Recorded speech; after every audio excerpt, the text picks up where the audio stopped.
In 2007, Vicki and Peter Jellie and their children were an ordinary family living in beautiful Warrnambool in southwest Victoria, some 300 kilometres from Melbourne. Later that year, their world was turned upside down when Peter was diagnosed with an aggressive form of esophageal cancer.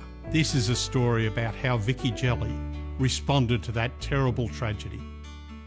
How could such a strong 49-year-old man that's worked hard and been vibrant and vital in his community be sick? It was a big shock.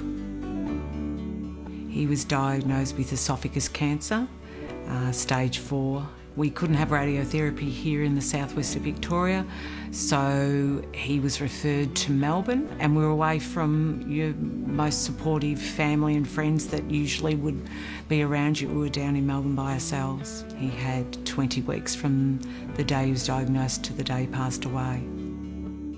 The next day after he passed away, I opened up his briefcase. That's when I found the letters. It was a plan to raise funds to bring radiotherapy services to the southwest Victoria. 2 days before he was buried, that's when we started Peter's project. For people that live more than 100 kilometres away from a radiotherapy centre, their survival may halve for every 100 kilometres that they live away from a treatment centre. Some patients will choose to forego standard of care treatment for cancer simply because of the logistics and the tyranny of distance. Those letters inspired Vicki. They were Peter's writings about his dream to have a local comprehensive cancer centre. We built a fabulous foundation. We were very clear and transparent with everyone in the community. They knew what we wanted to do. They came out with their own stories of their own Peters that went to Melbourne or Geelong. Everyone knows someone who's had cancer in this community or knows of a relative or has been touched by it in some way. So her story was so believable, so real, and it just struck a chord. The state government provided $15 million in the lead up to 2013. The federal government promised $10 million. But the local community was required to raise $5 million. People just wanted to do anything they could, whether it was a child's birthday party, and rather than them get a gift, they would give their $20 to Peter's project. Elderly people who got a pension and gave $10 a fortnight, they just stood up to be counted. We knew a fair bit about this beforehand. They'd been doing little bits and pieces quite a bit around communities in little towns.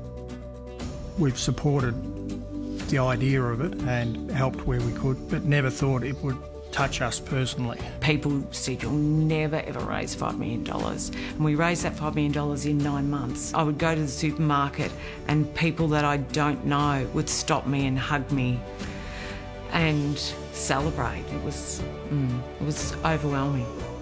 The biggest point for Vicki's grieving process was when the building was opened. I was in tears, Vicki was in tears, we were all emotional, and we could actually see already people in there receiving treatment. It was just beautiful, but I could have given it all back to have Peter back.